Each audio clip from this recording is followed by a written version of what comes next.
Kami po mga kwento ni Julio at ang pinaka nakakalungkot sa lahat ay yung sistema na kinakalaban mo, kinakasukahan mo, naging ikaw. Ayan, nakakilabot, nakakagalit. Ang pinaglalaban natin ay hindi pwedeng puro pinaglalaban, dapat may prinsipyo din. Pag wala ng prinsipyo, puro pinaglalaban. Pangit na yun. Baduy! Title nito, Realidad.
Hindi lang naman ikaw ang unang nagsabing wala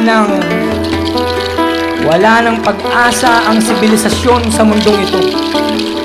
Bagkus ang bawat henerasyon, kanila itong namimensyon sa mga sulat at litrato.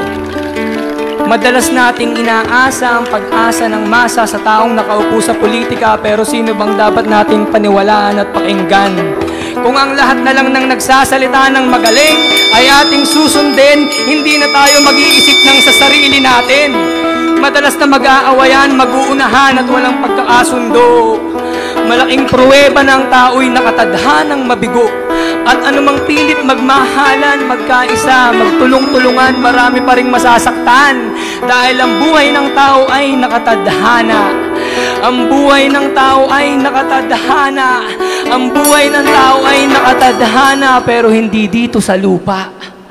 Ano bang meron sa kabila?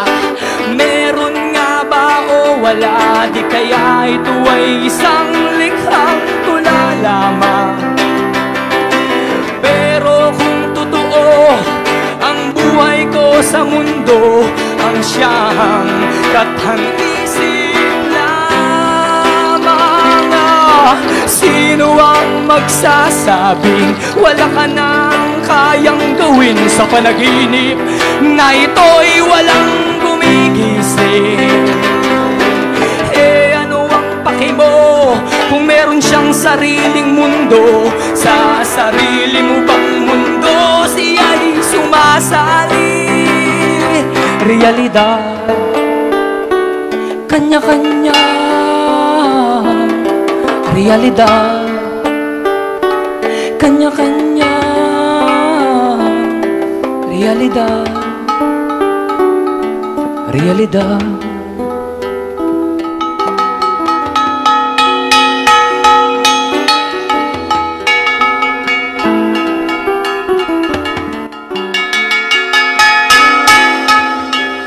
At kung ano man ang maging desisyon ng mga nakaupo sa posisyon,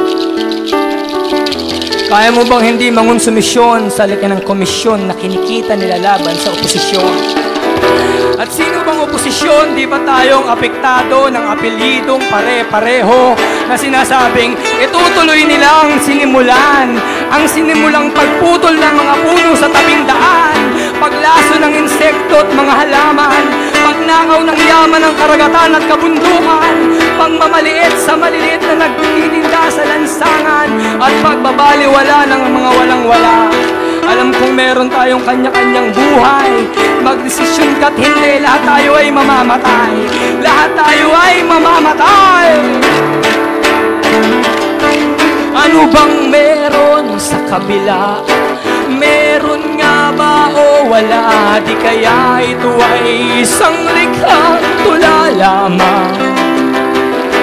Pero kung totoo ang buhay ko sa mundo, ang siyang kathangisip lamang.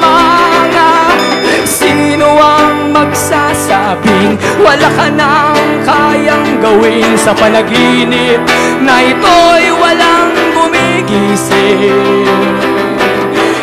Ano ang paki mo kung meron siyang sariling mundo? Sa sarili mo bang mundo siya'y sumasali? Realidad, kanya-kanya. Realidad, kanya-kanya. Realidad, kanya-kanya. Realidad, realidad. Salamat po.